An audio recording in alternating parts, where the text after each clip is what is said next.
Good morning, students of class 8. How are you?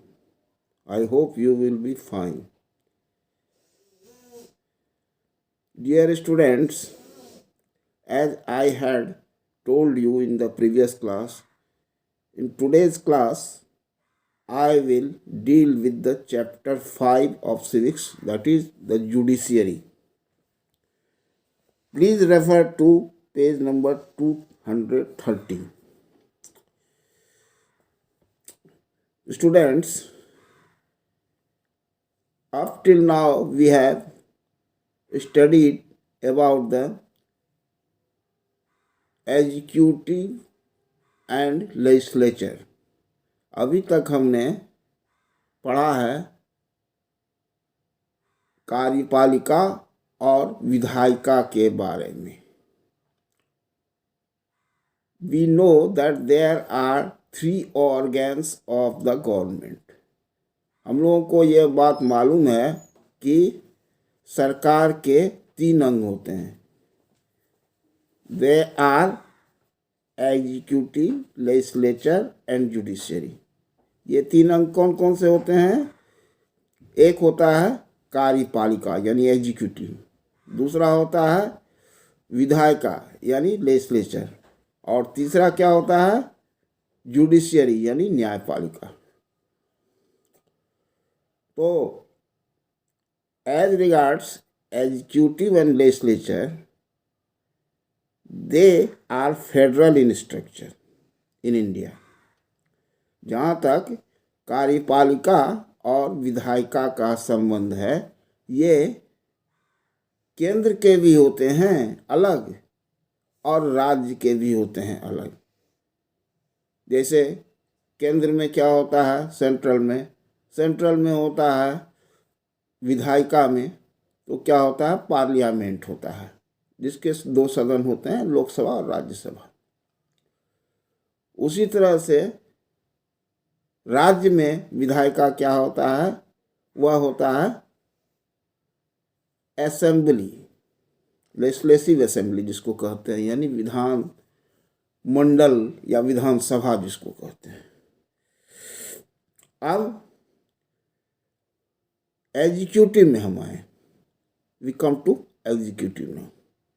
Executive is also separate for central and state governments। Centre में यानी केंद्र में जो executive होता है उसमें राष्ट्रपति और मंत्रिमंडल होते हैं, जिसके हेड होते हैं प्रधानमंत्री। स्टेट में जब हम आते हैं एग्जीक्यूटिव में, तो स्टेट एग्जीक्यूटिव में, स्टेट कार्यपालिका में जो होता है वह उसी तरह से गवर्नर और स्टेट काउंसिल ऑफ मिनिस्टर्स यानी राज्य मंत्रिमंडल, जिसके हेड होते हैं मुख्यमंत्री, चीफ मिनिस्टर। तो इस तरह से हमने देखा कि द एग्जीक्यूटिव एंड लेजिस्लेचर यानी कार्यपालिका और विधायिका आर फेडरल इन स्ट्रक्चर, यानी यह केंद्र के अलग होते हैं एग्जीक्यूटिव और लेजिस्लेचर, और राज्य के अलग होते हैं एग्जीक्यूटिव और legislature. But that is not so in judiciary. लेकिन न्यायपालिका में ऐसी बात नहीं है। The Indian judiciary is an integrated judicial system. भारतीय न्यायपालिका जो है वह ऐसा नहीं है कि केंद्र में अलग है और राज्य में अलग है। Indian judicial system is an integrated judicial system. एक ही है, केंद्र से लेकर के राज्य तक एक ही जुडिशियल सिस्टम है। Yes, it is hierarchical. यह क्या है कि जैसे सीढ़ी दर सीढ़ी ऊपर से नीचे तक है या नीचे से ऊपर तक है। तो इस सीढ़ी में या इस हिरार्की में सबसे टॉप में कौन है? On the top of Indian judicial hierarchy, तो इस जुडिशियल हिरार्की के सबसे ऊपर में कौन है? It is supreme court. सबसे ऊपर सुप्रीम कोर्ट है, जिसको हिंदी में कहा जाता है सर्वोच्च न्यायालय या उच्चतम न्यायालय। At the state level we find high courts which is under the command of supreme court.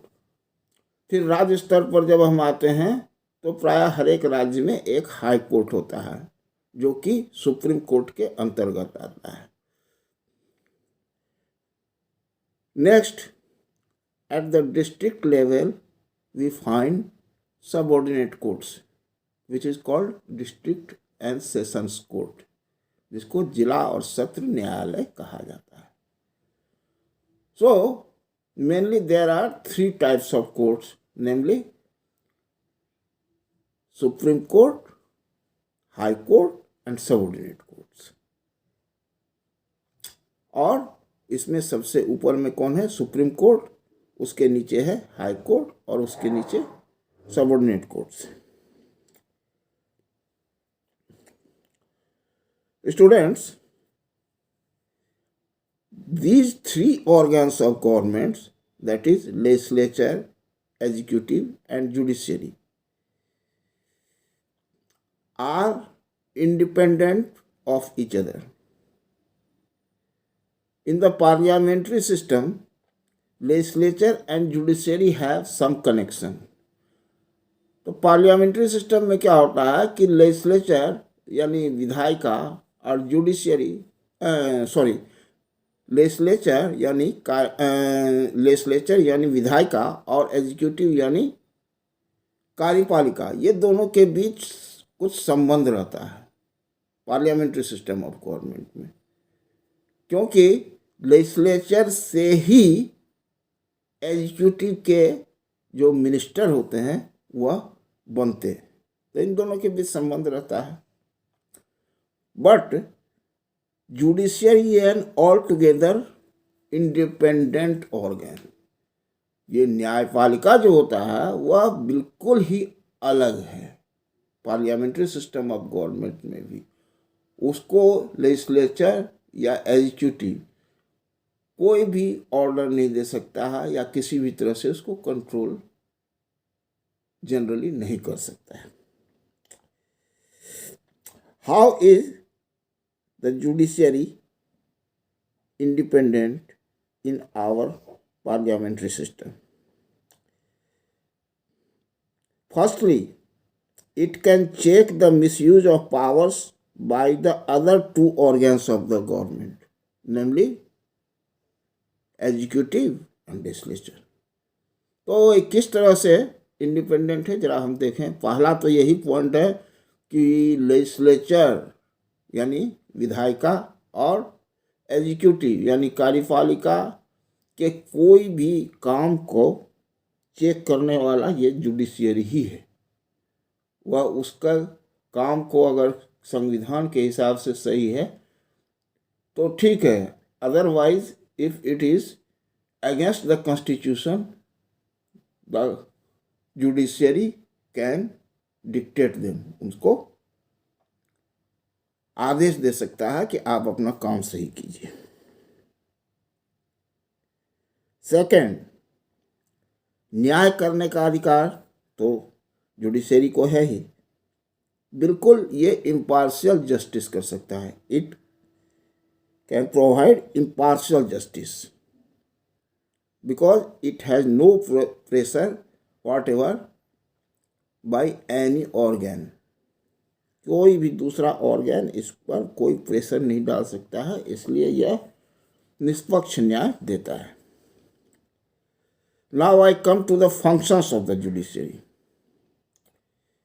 What is the functions of Indian judiciary? भारतीय न्यायपालिका के कौन कौन से कार्य या अधिकार? The functions of the Indian judiciary is very much wide. First, it resolves disputes between citizens and the government between two or more state governments and between the center and the state governments. यानी यह Indian judiciary जो है नागरिकों के बीच के झगड़े या फिर नागरिकों और सरकार के बीच के झगड़े या फिर दो या दो से ज़्यादा राज्य सरकारों के बीच के झगड़े या फिर केंद्र सरकार और राज्य सरकार के बीच के झगड़े का निपटारा करता है. Secondly, the judiciary has the power of judicial review. Judicial review का अधिकार है. अब ये जुडिशियल रिव्यू क्या है? It means that judiciary is the final interpreter of the constitution. यानी भारतीय संविधान की व्याख्या करने का सिर्फ और सिर्फ जुडिशियरी को ही अधिकार है. और इस आधार पर it has the power to reject any particular laws passed by the parliament और state legislature if it is against the constitution.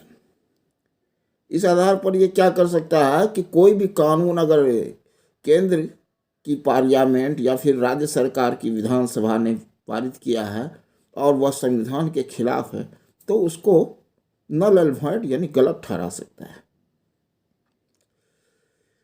तीसरा है the judiciary upholds the law and enforce fundamental rights. कानून को यह कानून को ठीक से लागू करता है और कानून के हिसाब से दंड देता है और नागरिकों के मूल अधिकारों की रक्षा करता है. Fourthly, the Indian judiciary is open to all. Any citizen of the country can approach the Supreme Court or the High Court if his fundamental rights are threatened.